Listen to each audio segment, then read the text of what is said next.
Neste vídeo descubra porque é que fizemos uma viagem contra-relógio num veículo 100% elétrico, saiba como é que o Audi e-tron se comportou, descubra como é que a infraestrutura de carregamento correspondeu. Será que correspondeu?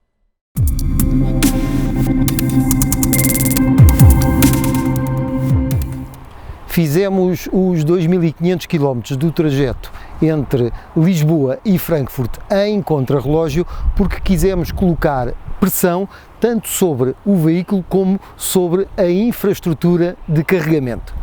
Neste trajeto não fizemos paragens para além dos próprios carregamentos. Fizemos coincidir as refeições e os períodos de descanso com os carregamentos. Cumprimos este trajeto de 2.500 km em 35 horas e 11 minutos, sempre respeitando os limites de velocidade. E o Audi e-tron, como é que se comportou neste cenário?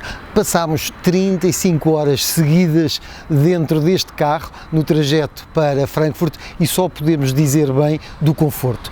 Do conforto para o qual contribuíram os bancos, a qualidade dos bancos, a qualidade da suspensão pneumática. Não há dúvida que o veículo é extremamente confortável. Depois é o silêncio. É verdade que este carro é um veículo elétrico, portanto naturalmente silencioso, mas acho que a Audi levou o silêncio para outro nível. Nós ontem estávamos a fazer um vídeo e realmente íamos a 120 km/h e a voz parece que tinha sido gravada num estúdio. É impressionante o nível de silêncio deste carro.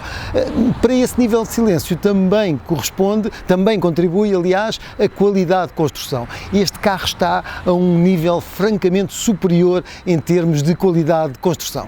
Outro aspecto que apreciámos bastante neste tipo de viagem longa foram os apoios à condução, os assistentes de condução, que passam neste cenário de gadgets para verdadeiras ferramentas que contribuem para a segurança da viagem. O nível de regeneração de energia também é impressionante, como falámos ontem no vídeo. Este carro aproveita todas as oportunidades para regenerar energia. Finalmente, a boa habitabilidade também nos facilitou a vida e pormenores como o facto dos cabos de carregamento poderem ser guardados ali no capô, que são aspectos práticos que facilitaram o convívio com o Audi e-tron nesta viagem. Quanto ao carregamento, registámos um enorme progresso face a 2017, quando fizemos esta mesma viagem. Bom, em primeiro lugar, há uma maior capilaridade da rede, ou seja, há maior número de estações de carregamento. Em cada estação de carregamento há maior número de pontos de carregamento, o que já prevê a existência de mais veículos elétricos em circulação, por forma a poderem carregar ao mesmo tempo na mesma estação de carregamento. Os carregamentos também são mais rápidos, com a proliferação de postos de carregamento mais potentes. Por exemplo, nós carregamos nos postos da Ionity com 350 kW, já é possível carregar mais rapidamente os veículos. Também é mais fácil pagar.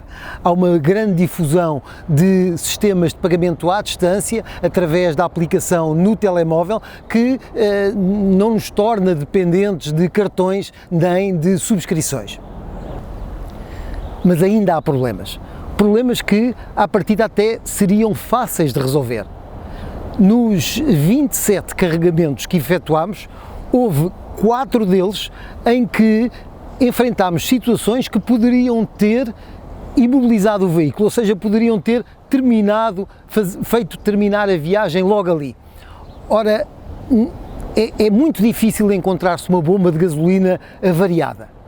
É precisamente este o nível de serviço que os utilizadores dos veículos elétricos esperam da rede de carregamento.